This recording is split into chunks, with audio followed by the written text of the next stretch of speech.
ये हलचल दिख रही है बाजार के अंदर में, सस्टेनेबल है नहीं है, किस तरीके से होगा, ये सारी चीजें जान लेते हैं, समझ लेते हैं। सबसे पहले मधु जी की राय लेते हैं।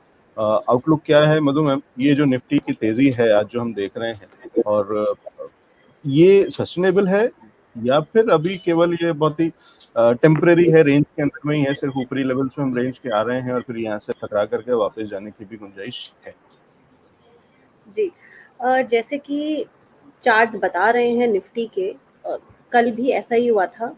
निफ्टी जो है वो लगातार 22,500 के आसपास एक उसके अंदर एक बहुत ज़्यादा बाइंग प्रेशर आता है, उसके अंदर बहुत सारे बायर्स आ जाते हैं जैसे ही निफ्टी 22,500 के आसपास अपने लेवल्स को टच करती है। कल भी ऐसा ही हुआ था, निफ्टी ने इंट्राडे पे 22,500 के आसपास अपने लेवल्स को फिर से रीटेस्ट करने की कोशिश की थी, और वो रीटेस्ट करते ही उसमें काफ़ी बाइंग प्रेशर आया और मार्केट जो है अपने आप को करेक्ट करती हुई दिखी, अपने आप को रिवर्स करती हुई दिखी। तो उसी तरीके का हमें लगता है आज भी वैसा ही कुछ रहने वाला है। ऊपर की तरफ जैसे मार्केट जाती हुई दिख रही है, वो सस्टेन करता हुआ दिख सकता है इस पूरे हफ्ते।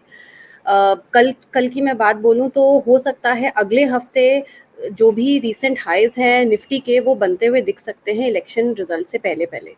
तो सस्टेन करने को ये 1-1.5 हफ्ता और यहाँ पर सस्टेन कर सकता है।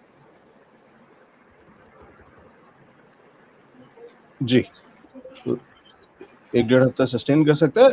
मधु मैम एक बार बैंक निफ्टी पे भी व्यू दे दीजिए, क्योंकि बैंक निफ्टी से अभी तक हमें डिसअपॉइंटमेंट ही मिला है। ऑल्दो आज थोड़ी सी तेजी, अगर कंपैरेटिवली आज की बात करें तो बैंक निफ्टी में तेजी अच्छी है, तो क्या ये जारी रह सकती है? और क्या अगली लीडरशिप, क्योंकि वो एक बहुत जरूरी, बैंक निफ्टी पार्टिसिपेट करेगा तभी तेजी बरकरार रह पाएगी, तो उसको कैसे देख रहे हैं? चार्ट लेवल पे बात करें तो प्रॉब्लम यहाँ पे जो 48,200 या 48,250 के जो एक लेवल्स बनाए हुए हैं बैंक निफ्टी ने, वो उस लेवल को तोड़ नहीं पा रहा।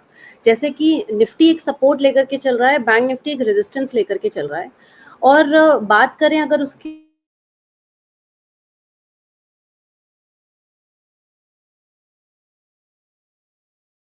तो पीएसयू बैंक सिलेक्ट करते हैं, तो ऑल ओवर जो एक नेट रिजल्ट आता है बैंक निफ्टी में, वो बहुत ज्यादा अच्छा आ नहीं पाता। तो बैंक निफ्टी की तेजी अभी भी क्वेश्चनेबल है, बट डेफिनेटली निफ्टी में अगर तेजी दिखती है तो बैंक निफ्टी उसको फॉलो कर सकता है। बट यहाँ पे काफी सारे रेजिस्टेंस पॉइंट्स हैं जो जिसको अगर कोई बैंक निफ्टी में ट्रेड करता है या फिर कोई बैंक्स में ट्रेड करता है तो उसके लिए एक संभल करके चलने वाली पॉइंट्स हो जाते हैं 48,200 से 250 के लेवल्स जो होते हैं। जी, तो ये कुछ एक लेवल्स हैं, और कहाँ पे रेजिस्टेंस को देख रहे हैं और कहाँ पे हम उस तरीके से देख रहे हैं कि सपोर्ट कहाँ पे मिल रहा है, ये सारी चीजें समझ ली हैं। एक बार लोकेश जी की राय लेते हैं निफ्टी बैंक निफ्टी। लोकेश जी, बड़े टारगेट्स आपने बैंक निफ्टी के दिए हुए थे, जो कि मैं समझता हूँ अभी भी इंटैक्ट हैं, लेकिन शॉर्ट टर्म में कैसे देख रहे हैं ये जिस तरीके की एक कहीं ना कहीं कम पार्टिसिपेशन था बैंक निफ्टी का क्या वो वापस आता हुआ दिख रहा है आज? Sir good morning. पहला चीज़ मैं माफ़ी चाहूँगा, मेरा नेटवर्क सर आज ऊपर नीचे हो रहा है, क्योंकि अभी मैं देख रहा था आप जब बात कर रहे थे बहुत बार कट रहा था ये, तो मेरी तरफ से हो सकता है लाइन थोड़ा सा डिस्कनेक्ट भी हो जाए बीच बीच में। सब दूसरी चीज़, जब मैं बैंक निफ्टी की बात करूँ तो आपको याद हो हमने बैंक निफ्टी का 50,000 का टारगेट दिया था, अब वो ऑलमोस्ट 30 पॉइंट से रह गया था और हमने उस दिन बात भी की थी, ये आ गया है टारगेट। अब थोड़ा बहुत हमें करेक्शन बैंक निफ्टी में और निफ्टी में दोनों में देखने को मिलेगा। उसके बाद से हमने एक करेक्शन भी देखा जो 21,800 तक निफ्टी को, बैंक निफ्टी को 47,000 से भी नीचे एक बार लेके आया था।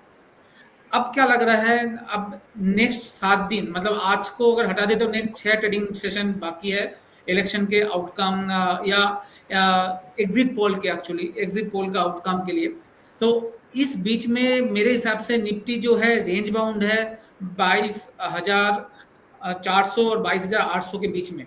आप जैसे मधु मैम बोल रहे थे 500 के बीच पास में आते ही बाइंग हो जाता है, वैसे ही 750 के करीब जाते ही आपको थोड़ा बहुत सेलिंग प्रेशर भी निफ्टी में देखने को मिलेगा, और वही बैंक निफ्टी में भी हो रहा है। अभी वेट एंड वॉच सिचुएशन चल रही है मार्केट में, और 6 ट्रेडिंग सेशन ऐसा होना चाहिए मेरे हिसाब से। अगर मार्केट प्रीएम्प्ट करके ब्रेकआउट देता है 22,800 के ऊपर, तो हमें 23,200 23,300 भी देखने को मिल सकता है इसी 6 दिन के अंदर, बट चांसेस बहुत कम है उसका। चांसेस क्या है, इस 400-500 पॉइंट के अंदर ही निफ्टी रहना चाहिए। मैक्सिमम हम 22,850 ऊपर की तरफ और 22,200 22,300 नीचे की तरफ देखने की अभी कोशिश करेंगे। ये मेरा एनालिसिस कह रहा है। सेम थिंग बैंक निफ्टी का भी है। 47,500 और 48,500 के बीच में, 1000 पॉइंट के बीच में ही बैंक निफ्टी ट्रेड करेगा और उसी बैंक रेंज में रहना है। बैंक निफ्टी में मैनेज करना आजकल आसान हो गया है। एचडीएफसी बैंक और आईसीआईसीआई बैंक को आप मत चलाओ, सारे बैंक चला दो, आपका मार्केट में बैंक निफ्टी नहीं चलेगा। और जिस दिन थोड़ा सा मुझे चलाना हो, एचडीएफसी बैंक और आईसीआईसीआई बैंक को खरीद लो। कल आप देखो लास्ट आधा घंटे में क्या हुआ, एचडीएफसी बैंक के चार्ट को और बैंक निफ्टी के चार्ट को आप देखोगे तो आपको देखेगा कि सिमिलरिटी। कल एक्सपायरी थी और उस एक्सपायरी मूव को लास्ट आधा घंटे में एक बड़ा मूव आया, एचडीएफसी बैंक को चला दिया गया और साथ में बैंक निफ्टी चल गया थोड़ा बहुत 200-300 पॉइंट। तो ये अभी मैनेज चलेगा। स्टॉक स्पेसिफिक एक्शन बहुत अच्छा हो रहा है। मेरा मानना है स्टॉक स्पेसिफिक में आपको रहना चाहिए, बट जो अभी तक कैश में बैठे हुए हैं, मैं नॉर्मली बोलता हूँ 100% इन्वेस्टेड मार्केट में होना चाहिए। बट अब जो नॉर्मली कैश में बैठे हुए 5 दिन के लिए कैश में बैठे रहे, 5 दिन के बाद आउटकम के बाद आप अपना पैसा को डिप्लॉय करें। अगर मोदी जी आते हैं और ठीक ठाक से आते हैं तो मार्केट जबरदस्त चलेगा। जो मेरा मानना है 24,500 25,000 भी आप वो इलेक्शन के बाद हम टारगेट दे देंगे, बट वो आ सकता है इस साल में, उसके बारे में बात करेंगे। अगर मोदी जी नहीं आते तो 4-5 दिन में अच्छा खासा 30-40% का करेक्शन आपको मार्केट में दिखेगा, तो आपके पास पैसा होगा वो लगाने के लिए भी, तो दोनों साइड में अपॉर्चुनिटी मिलेगी लगाने के लिए। 5-6 दिन आप आराम से जो ट्रेड कर रहे हैं वो कम ट्रेड करें, जो इन्वेस्ट ऑलरेडी हैं, जो हम जैसे लोग हैं जो इन्वेस्ट 100% करके रखते हैं, तो हम शांति से बैठे हुए हैं और जिसके पास कैश पड़ा हुआ है मेरे हिसाब से लेके बैठे रहे। ठीक है, लेकिन एक चीज तो दिख रही है वो ये है कि लोकेश जी ने कह दिया कि शायद ऐसा हो सकता है, मतलब वो करेक्शन भी आ सकता है, यानी सरकार और वो वाली चीजें कहीं कुछ तो चुनाव जो है उतना क्लियर तो नहीं है, उतना जितना जब शुरू हुआ था इलेक्शंस का दौर या उससे पहले जब अनाउंसमेंट्स और सारी चीजें, तब जिस तरीके से पिक्चर थी जो कहीं बहुत ही वन साइडेड दिख रहा था, अब शायद उतना वन साइडेड तो नहीं है, कहीं तो वापस से इसमें रेस तो आई है जो कि डेमोक्रेसी के लिए अच्छा है, लेकिन रिजल्ट कैसा होगा और बाजार के लिए अच्छा होगा या नहीं होगा ये तो समय बताएगा, 4 जून बताएगा। लेकिन खराबी कुछ नहीं, दिक्कत की कोई बात नहीं, सबके लिए मौके आते हैं, तो इसलिए अच्छा ये है कि समय रहते संभल जाना चाहिए। जी सर, पर्सनली मेरा मानना है मोदी सरकार तो बनेगा, बट वो 400 पार का जो नारा है वो नहीं है। 300 पार जरूर हो सकता है एनडीए, बट 400 पार मुश्किल है। एंड एनडीए के साथ और मोदी सरकार, बीजेपी शायद 290 295 और एनडीए के साथ 320 310, ये हमारा एक्सपेक्टेशन है। ऐसा पॉलिटिकल एनालिस्ट तो नहीं हूं मैं सर, बट लग रहा है ऐसा होना चाहिए जो ग्राउंड रिपोर्ट्स हमारे आते हैं।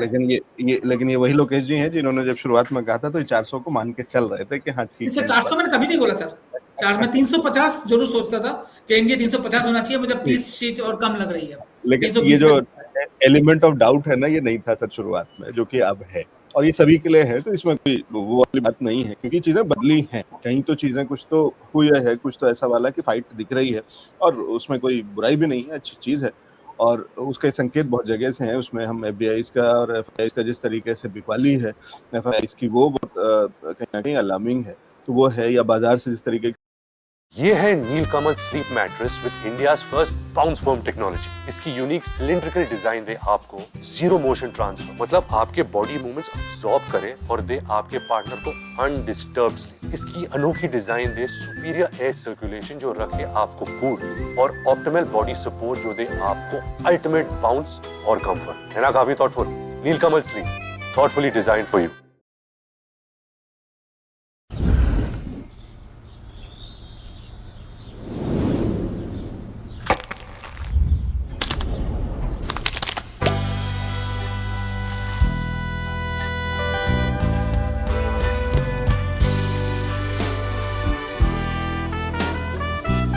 Or a little